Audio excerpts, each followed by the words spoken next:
Happy birthday my dear brother అంటూ young tiger NTR Ram Charan కి మాత్రం ట్విట్టర్ వేదికగా తన విషెస్ ని మాత్రం తెలియజేయడం జరిగింది. అయితే వీళ్ళిద్దరూ నిజంగానే సొంత బ్రదర్స్ లాగా వాళ్ళ రిలేషన్షిప్ కానీ బాండింగ్ కానీ ఎప్పటి నుంచో కూడా ఉంది.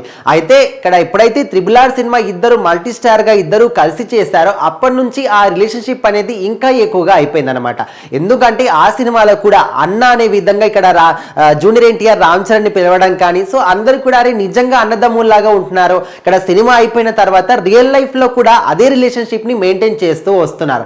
అయితే రీసెంట్ గా ఇక్కడ దేవరా సినిమా జపాన్ లో రిలీజ్ అవుతుందని తెలిసి అక్కడ జూనియర్ ఎన్టీఆర్ మాత్రం జపాన్ కి ప్రమోషన్స్ లో భాగంగా వెళ్ళడం జరిగింది. సో ఇప్పుడు మాత్రం ఈ రోజు రామ్ చరణ్ బర్త్డే సందర్భంగా junior NTR young tiger NTR మాత్రం ట్విట్టర్ వేదికగా ఒక పోస్ట్ మాత్రం పెట్టారు. So my dear brother, wishing you very happy birthday, stay blessed అనే విధంగా తను మాత్రం చెప్పడం జరిగింది. నీ లైఫ్ లాంగ్ ఎప్పుడు కూడా ఇదే విధంగా హ్యాపీగా ఉండాలి, ఆ దేవుని దీవెనలు కూడా ఎప్పుడు కూడా నీతో పాటే ఉండాలి అనే విధంగా తను మాత్రం అందులో రామ్ చరణ్ ని మెన్షన్ చేయడం జరిగింది.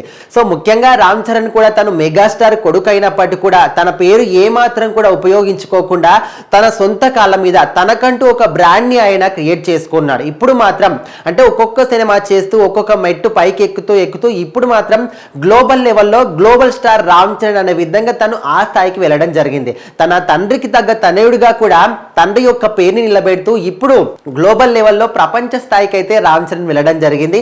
అయితే రీసెంట్ గా గేమ్ చేంజర్ సినిమా కొంత మేరకు ప్రేక్షకుల్ని అలరించకపోయినప్పటికీ అంతకుముందు వచ్చిన RRR సినిమా మాత్రం ఆస్కార్ లెవెల్లో అంటే ఆస్కార్ అవార్డు కూడా ఆ సినిమాలో ఒక సాంగ్ కి రావడం జరిగింది. సో ఇప్పుడు ప్రజెంట్ అయితే బుచ్చిబాబు కాంబినేషన్ లో RC16 అంటే పెద్ది అనే సినిమాని కూడా చేస్తున్నాడు.